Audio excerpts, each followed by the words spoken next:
Bonjour à vous tous.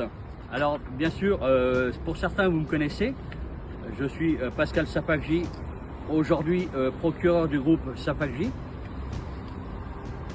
Je viens de déposer à la Cour d'appel de Versailles donc la requête qu'on a établie, que vous allez pouvoir tous utiliser.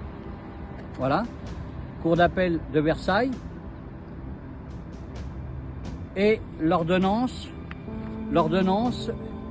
qui,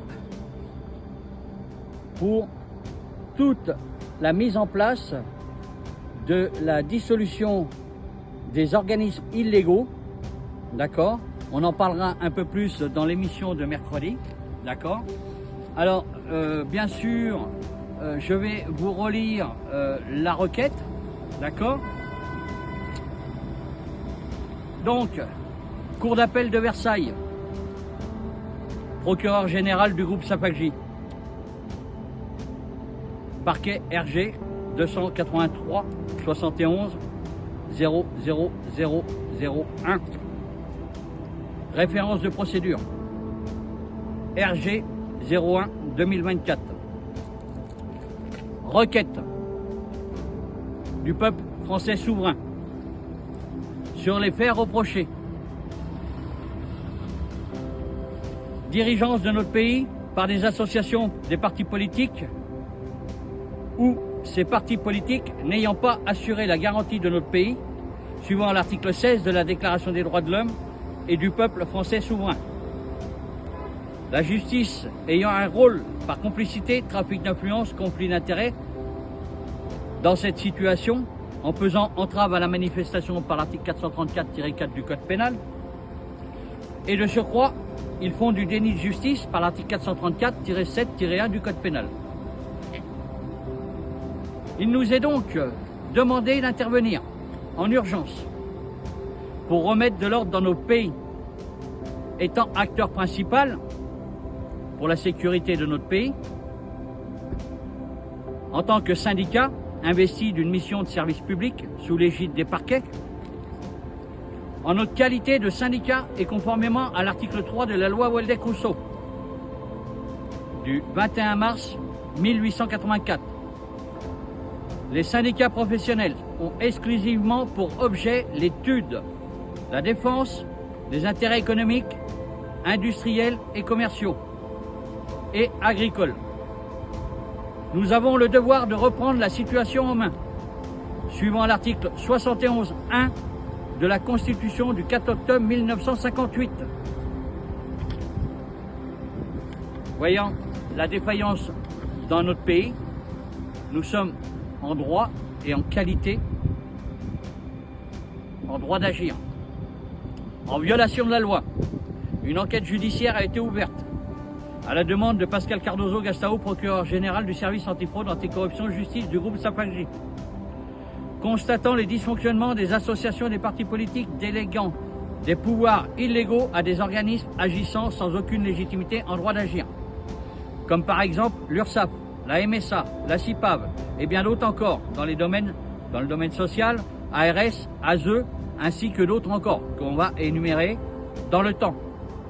Des métropoles, des communautés de communes, tous dans l'illégalité en droit d'agir, suivant l'article 32 du Code de procédure civile. Est irrecevable toute prétention par ou contre une personne dépourvue du droit d'agir. Ainsi que des syndicats violent et détournent le but de l'objet du droit et devoir des syndicats. Première investigation du service antifraude, anticorruption, justice. Les organisations citées ci-dessus étant impliquées sur les faits suivants: pour détournement de pouvoir, pour escroquerie au jugement, pour détournement de fonds publics, pour conflit d'intérêts, pour trafic d'influence, pour complicité suivant l'article 121.7 du Code pénal, pour voie de fait, violation de domicile suivant l'article 226.4 du Code pénal, pour usurpation de fonction suivant l'article 433.12 du Code pénal et 433.17 du Code pénal, pour l'usage de droit d'un titre attaché à une profession réglementée par l'autorité publique, pour avoir pris indûment la qualité de personne dépositaire d'autorité publique, par l'article 311-4 du Code pénal. Pour faux, usage de faux en écriture publique, 441-4 du Code pénal. Faux, usage de faux, 441-1 du Code pénal. Pour vol aggravé du bien d'autrui, par l'article 311-1 du Code pénal pour des manœuvres frauduleuses.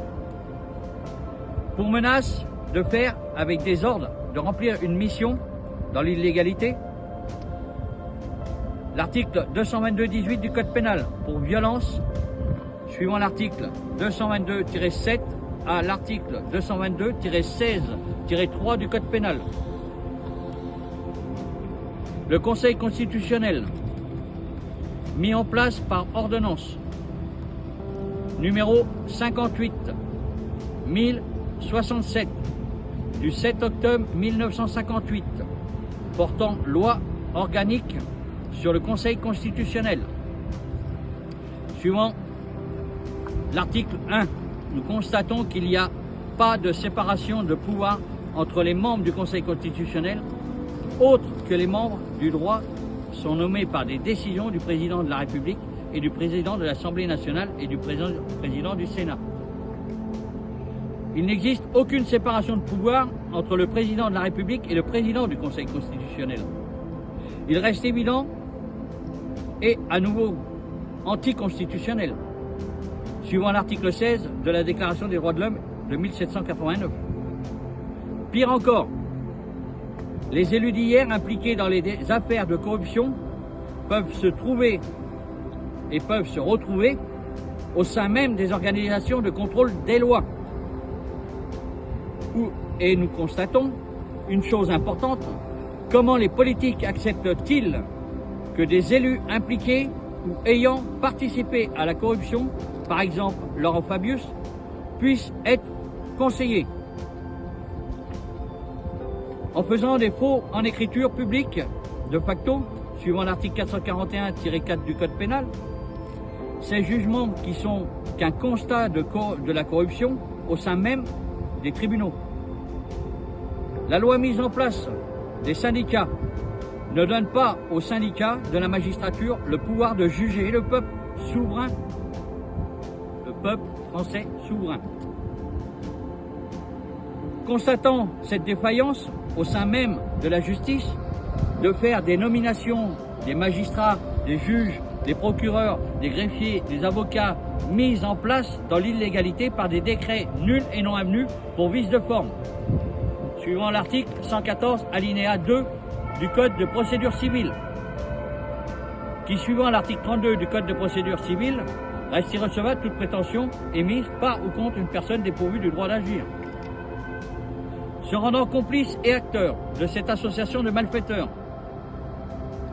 n'est simplement qu'une organisation en association de malfaiteurs, suivant l'article 450-1 du Code pénal, et constatant qu'ils siègent illégalement dans les tribunaux, ainsi que dans les parquets, enfreignant la séparation des pouvoirs, en violation de l'article 16 de la Déclaration des droits de l'homme de 1789, s'autorise de manière illégale de faire entrave à la manifestation de la vérité, suivant l'article 434-4 du Code pénal, tout en produisant des faux usages de faux en écriture publique, suivant l'article 441-4 du Code pénal, en délivrant des jugements tronqués par des manœuvres frauduleuses, suivant l'article 313-1 du Code pénal, pour faire subir et réduire au silence le peuple français souverain. Plus grave encore, ils instaurent par un système crapuleux l'obligation pour les gens de prendre des avocats, prétendument obligatoires, ce qui est faux. Toute personne est en droit de se représenter par elle-même pour sa procédure judiciaire. Tout cela n'est que mensonge. De plus, les magistrats et les juges vont de surcroît en nommant des mandataires judiciaires, des commissaires de justice, ainsi que des huissiers du Trésor public, agissant tous dans l'illégalité, en faisant abus de pouvoir, utilisation des gardiens de la paix et la gendarmerie, et parfois même des maires complices pour faire leurs exactions. en mettant une pression sur le peuple français souverain, qui pousse même des gens au suicide par leurs menaces de manière illégale, qui restent des attitudes criminelles, ou même des gendarmes et des policiers effectuant convenablement leur travail sont poussés au suicide. Constatant que le syndicat de la magistrature n'avait que pour but de défendre et non pas de juger le peuple français souverain, en s'octroyant des droits qu'il n'avait pas, c'est pourquoi tous les jugements jusqu'à présent sont nuls de fait et faux en écriture publique. Rappel à la police nationale de toutes les régions de France, suivant l'article 73 du Code de procédure pénale, qu'il est demandé aux gendarmes et aux policiers, ainsi que les maires, de faire appliquer la loi, de mettre en application la loi pour réquisition, fermeture des offices le temps des instructions judiciaires. Vous avez le devoir et l'obligation d'appréhender et faire cesser immédiatement les activités exercées en toute illégalité, de faire la réquisition sur le mobilier, immobilier, blocage des comptes bancaires, le temps de la procédure judiciaire, et de faire interdire les sorties du territoire français, les représentants et dirigeants de ces offices mandataires judiciaires, commissaires de justice, huissiers du trésor public, ainsi que les représentants dirigeants des études de notaires, agissant dans toute l'illégalité, impliqués directement dans des détournements de fonds publics et les crimes sur la population française. C'est pourquoi l'ordonnance pour la dissolution du Conseil supérieur de la magistrature et le syndicat de la magistrature à effet immédiat est accordée. Défaillance dans le système politique. Les associations politiques de l'article 2 de la Déclaration des droits de l'homme et du peuple souverain français de 1789. Il est stipulé l'objet et le but exclusif de toute association politique est la conservation des droits naturels imprescriptibles de l'homme.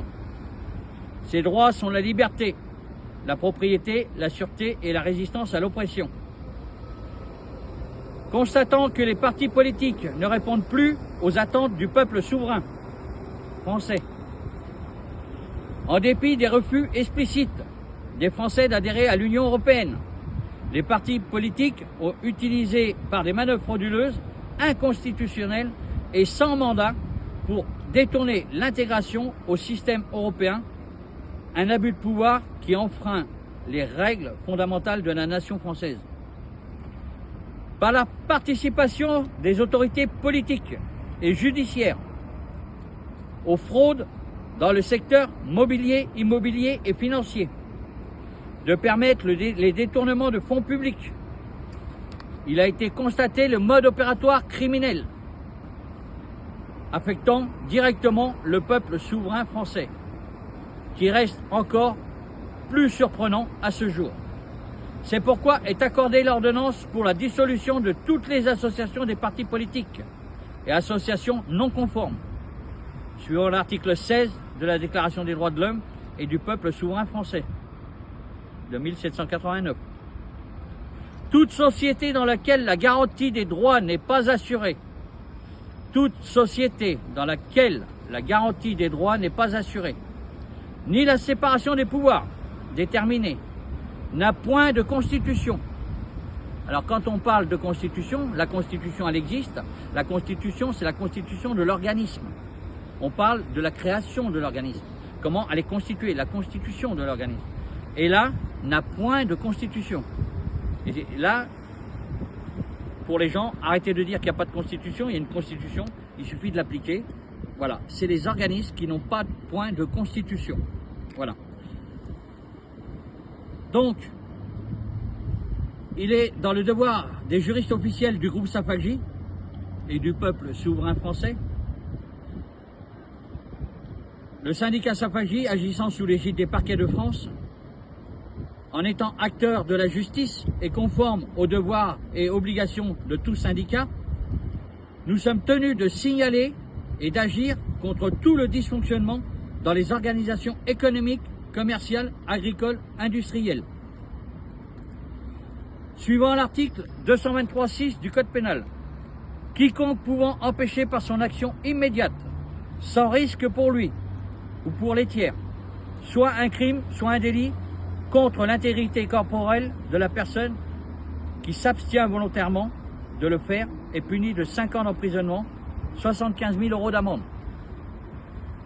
Impliquant le Conseil constitutionnel, le Conseil supérieur de la magistrature, qui n'a rien d'autre et qui n'est rien d'autre que le syndicat de la magistrature, avait pour but, par la loi organique, d'organiser le système judiciaire et non pas de juger, tout en faisant entrave à la manifestation de la vérité, avec de la complicité par l'article 121.7 du Code pénal. De toutes les associations ayant des liens avec les partis politiques, les syndicats ayant des liens avec les partis politiques, les maires ayant des conflits d'intérêts avec les partis politiques. Suivant l'article 432-1 du Code pénal, le fait que vous faites tous échec à l'exécution de la loi, vous devez être tous dissous. Donc, par l'article 434-4 du Code pénal, faire entrave à la manifestation de la vérité. En 1, de modifier l'état des lieux d'un crime, d'un délit, par la séparation ou l'altération, la falsification, d'effacement de traces ou d'indices, soit par l'apport de déplacement ou suppression d'objets quelconques. En 2, détruire, soustraire, receler, altérer un document public ou privé, un objet de nature à faciliter la découverte d'un crime ou un délit, la recherche des preuves ou la condamnation des coupables. Lorsque les faits prévus du présent article sont commis par des personnes qui, par leur fonction, est appelée à concourir à la manifestation de la vérité, les peines sont portées à 5 ans d'emprisonnement, 75 000 € d'amende. Nous constatons par des montages d'escroqueries en bande organisée, suivant l'article 313-1 du Code pénal, par des manœuvres frauduleuses, qu'ils font des faux, usage de faux en écriture publique, 441-4 du Code pénal. L'autorité publique est punie de 10 ans d'emprisonnement et de 150 000 € d'amende. L'usage de faux mentionné à l'alinéa qui précède, est puni des mêmes peines et sont portés à 15 ans de réclusion criminelle, 225 000 € d'amende. Lorsque les faux ou l'usage de faux est commis par une personne dépositaire d'autorité publique et chargée d'une mission de service public, agissant dans l'exercice de ses fonctions et de sa mission, toute une organisation par des montages de soumettre une domination crapuleuse pour soumettre, spolier, anéantir le peuple français souverain. En créant derrière ces montages une organisation crapuleuse en association de malfaiteurs, suivant l'article 450-1 du Code pénal, constitue association de malfaiteurs, une association de malfaiteurs, tout regroupement formé en entente établie en vue de la préparation caractérisée par un ou plusieurs faits matériels. Vous avez à peu près ce qui s'est passé pour la période du Covid-19, voilà, où il y avait toute une organisation crapuleuse, une association de malfaiteurs qui était là pour vous verbaliser sur quelque chose d'illégal. Je rappelle que les préfets ne pouvaient pas sortir des décrets sur le port du masque obligatoire. Le préfet n'est pas habilité et non seulement le préfet est mis en place par un décret qui est nul et non avenu. Ce qui veut dire que le préfet aujourd'hui exerce dans l'illégalité. Tous les préfets en place sont mis en place dans l'illégalité. Mais en plus, ils veulent nous en rajouter des préfets. Donc, on va regarder de quelle façon ils vont les mettre en place.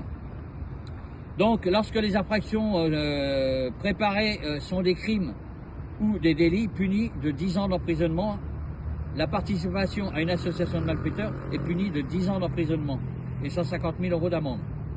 Lorsque les infractions préparées sont des délits punis d'au moins 5 ans d'emprisonnement, participation en association de malfaiteurs est puni de 5 ans d'emprisonnement, 75 000 € d'amende. Il a été constaté une organisation de domination crapuleuse pour soumettre, spolier, anéantir le peuple souverain. Vu l'article 3 de la Déclaration des droits de l'homme du peuple souverain français de 1789. Le principe de toute souveraineté réside essentiellement dans la nation. Nul corps, nul individu ne peut exercer l'autorité qui n'en émane expressément du peuple français. Décision. La réquisition et dissolution des organismes à effet immédiat et sans appel. Il est chargé au garde des Sceaux, chef des armées, le groupe de Safakji, les membres du service antifraude, anticorruption, justice, de rétablir l'ordre au sein de la justice et d'organiser en urgence la réquisition de tous les biens mobiliers, immobiliers et financiers des tribunaux de France et des dom-toms, ainsi que le Trésor public, qui est une organisation crapuleuse, qu'il faut faire cesser immédiatement. Le garde des Sceaux, en concertation avec le procureur général Pascal Cardozo Gastao, du service antifraude, anticorruption, justice, pour remettre l'ordre dans le système judiciaire. Constatant l'urgence de la situation dans le système judiciaire, nous avons fait un constat par un courrier au ministre de la Justice, garde des Sceaux, Éric Dupond-Moretti, en date du 5 août 2024, par pli recommandé, numéro 1A 214 439 56 19, sur faux jugement du clos greffier qui a été médiatisé par un procureur de la République, Bruno Badré, ainsi qu'un sénateur de la Haute-Savoie, Cyril Pellevat, complice sans oublier un juge faisant du déni de justice, mettant en danger des civils. Il sera demandé le nom et la qualité des gens qui ont accès à la publication au journal officiel. Car nous avons découvert qu'il y avait des documents qui étaient établis par faux, usage de faux en écriture publique. Et sur le journal officiel, ce qui est plus grave. C'est pourquoi l'ordonnance de mise sous administrateur judiciaire provisoire de tout le territoire français et des dom-toms, ainsi que le peuple souverain, à effet immédiat pour libérer d'un esclavagisme de criminels opérant sous couvert d'associations et autres. Je vous remercie pour avoir écouté la requête. Là, je vais vous lire l'ordonnance. Alors bien sûr, aussi, l'ordonnance a été, bien sûr, émargée en cour d'appel de Versailles. Voilà. Donc, ils ont bien pris connaissance des actes officiels. Alors, le cabinet du procureur général Pascal Cardozo Gastao, assisté du président du service antifraude, anticorruption, justice,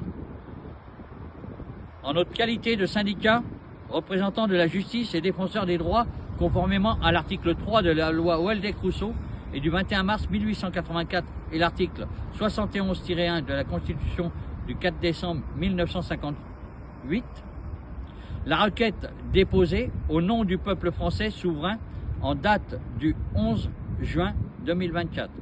Oui, parce que c'est le début de la procédure qui a commencé. Le constat des violations répétées des droits fondamentaux des associations politiques impliquées dans la corruption et associées à des organismes établis dans l'illégalité, conformément à l'article 71.1 de la Constitution du 4 octobre 1958. Il est obligatoire, des points de vue déontologiques, de prendre des décisions urgentes.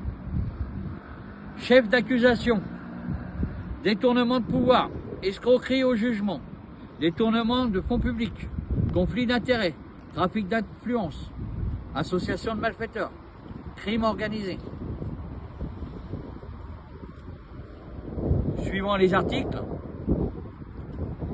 du code pénal, 121.7 du code pénal, 226.4 du code pénal, 433.12 du code pénal, 433.17 du code pénal, 311.4 du code pénal, 441-4 du code pénal, 441-1 du code pénal, 311-1 du code pénal, 222-17 du code pénal, 222-18-18 du code pénal et 222-7 et 222-16-3 du code pénal. Suivant les articles du code de la sécurité intérieure,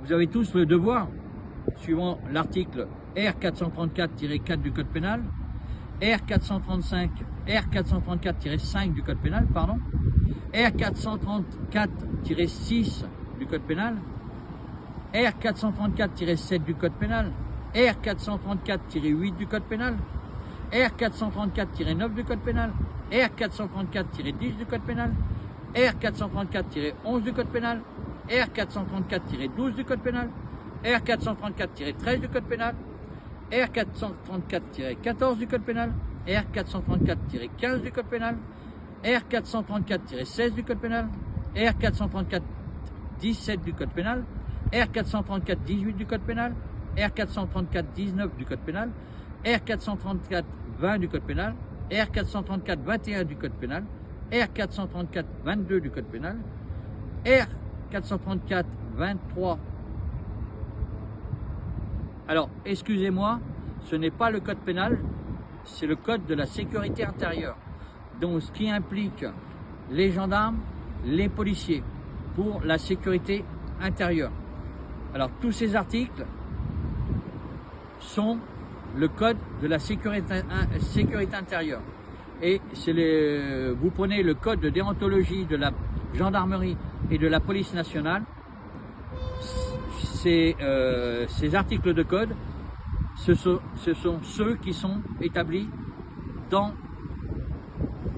le code de déontologie, voilà, des policiers et des gendarmes. Tout ça, ce sont les codes de la sécurité intérieure. Désignons Monsieur Didier Migaud, garde des Sceaux, ministre de la Justice, nommé le 21 septembre 2024, le chef des armées français. Des armées françaises. De l'armée française, pardon. Et les administrateurs juristes du groupe Sapagi, en qualité d'administrateurs judiciaires provisoires sur le territoire et pour le peuple français souverain, ainsi que dans les dom-toms. Lui donnons pour mission, à effet immédiat, de transmettre la liste et les adresses de tous les syndicats déclarés avec les numéros d'enregistrement en mairie et au parquet, ainsi que les statuts, rappel de l'article L311.1 du Code des relations entre le public et l'administration, pour nous fournir tous les documents administratifs qui est demandé. En disposition de l'article L311.5 et l'article 311-6, les administrations mentionnées à l'article L300-2 sont tenues de publier en ligne ou de communiquer les documents administratifs qu'elles détiennent aux personnes qui en font la demande. Nous vous en faisons la demande. Et vous ne pouvez pas dire que ça ne vous a pas été demandé. D'autant plus, ça a été établi, la requête elle a été déposée à la Cour d'appel de Versailles.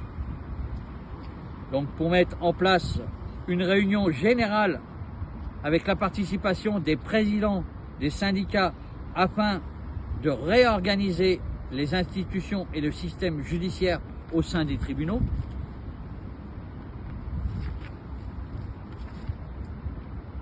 Pour ce faire, de mettre à disposition un bureau du procureur général, au procureur général du groupe Sapagi, du service antifraude anticorruption justice, à la cour du tribunal de Paris, avec un service de sécurité de la police nationale, pour qu'ils puissent être là en présence, non pas que pour la sécurité, mais pour aller aussi faire des contrôles dans les organismes où, bien sûr, il y a du dysfonctionnement. On peut dire que le peuple triche, mais aujourd'hui, il y a des organisations qui sont mises en place dans l'illégalité, qui se donnent des droits qu'ils n'ont pas. Et c'est pour ça qu'il est impératif de convoquer en urgence une assemblée parlementaire comprenant tous les présidents des syndicats pour remettre de l'ordre dans notre pays. Pour ordre du jour, comme je vous ai dit, remettre de l'ordre dans notre pays par les droits fondamentaux du peuple souverain français, avec le président du syndicat, des syndicats professionnels, tous les syndicats professionnels, d'organiser et d'assurer le contrôle des administrations publiques et privées. Il est essentiel de rédiger des actes de réquisition judiciaire en cas d'intervention avec un service de la police nationale, de rédiger des procès-verbaux conformément à l'article 429 du Code de procédure pénale, sachant que tout procès-verbal ou de rapport n'a de valeur probante dans la forme de ce que l'agent, son auteur, a agi dans l'exercice de ses fonctions. Et ce procès-verbal, il faut qu'il soit régulier, en application de loi, probante dans la forme, en application de loi, et pas des interprétations.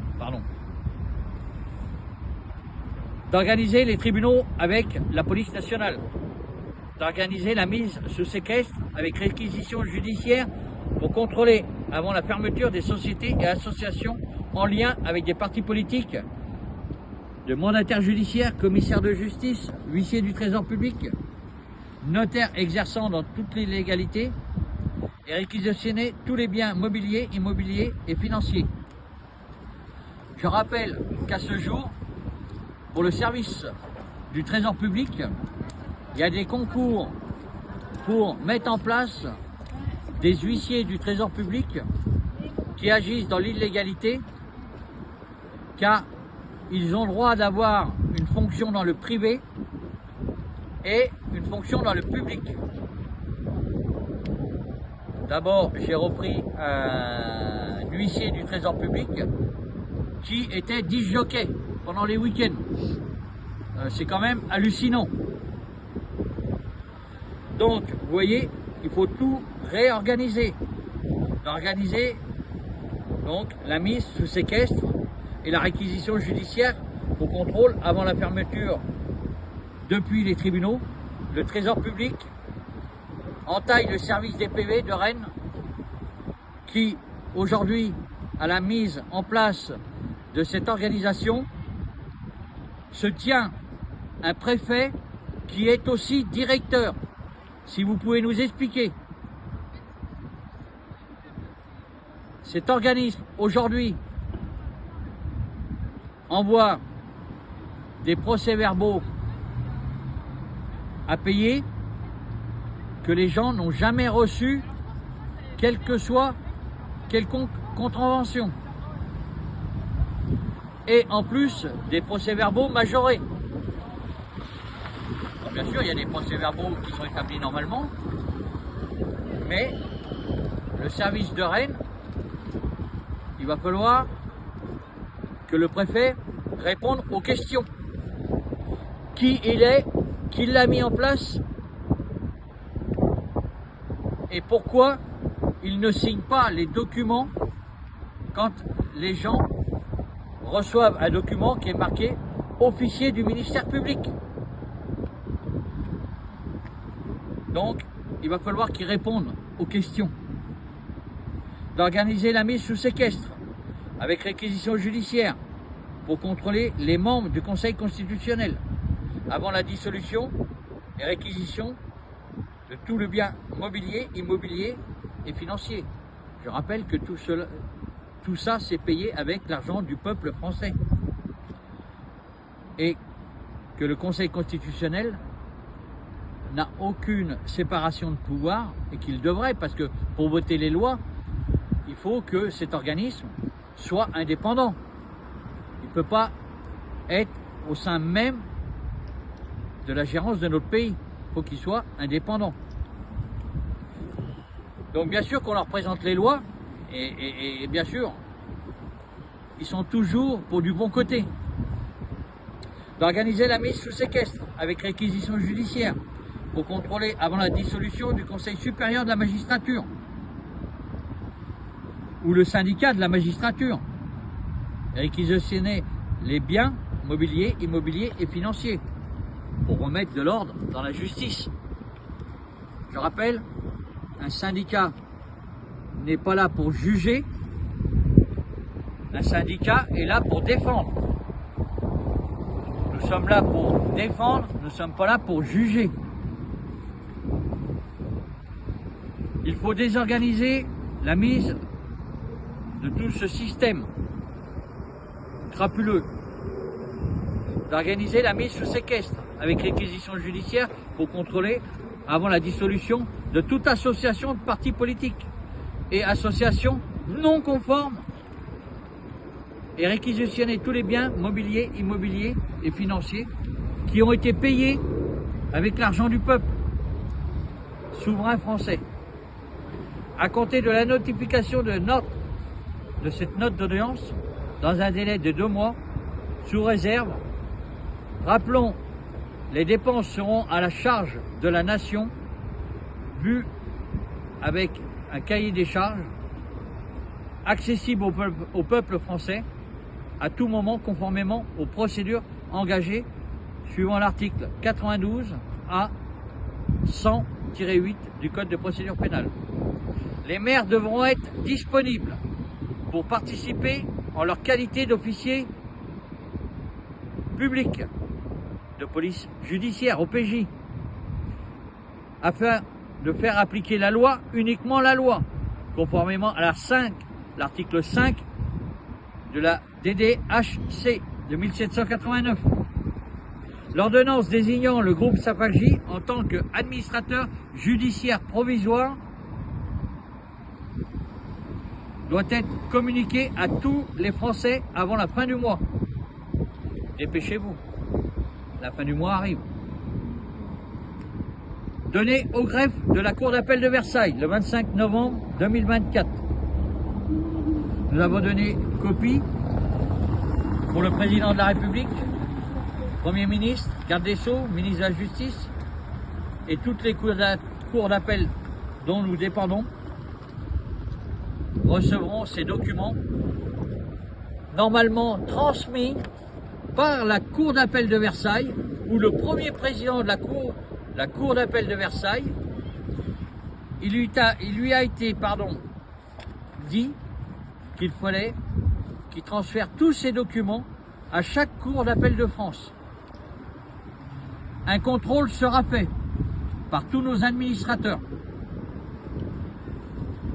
Et toute cour d'appel qui ne répond pas à la demande, une procédure sera engagée. Cela a été fait au nom du peuple français souverain, au nom de vous tous. Je vous rappelle que Sapaghi ne prend pas d'argent. Nous avons travaillé tout cela pour vous. Donc, tous mes collaborateurs du groupe Sapaghi vous remercient d'avoir pris en considération ce qui vient d'être lu. Alors bien sûr, avec des petites imperfections, mais on n'est pas les meilleurs du monde et on ne sera jamais les meilleurs du monde. On est là pour faire appliquer la loi et rien que la loi. Merci à vous tous, à la prochaine.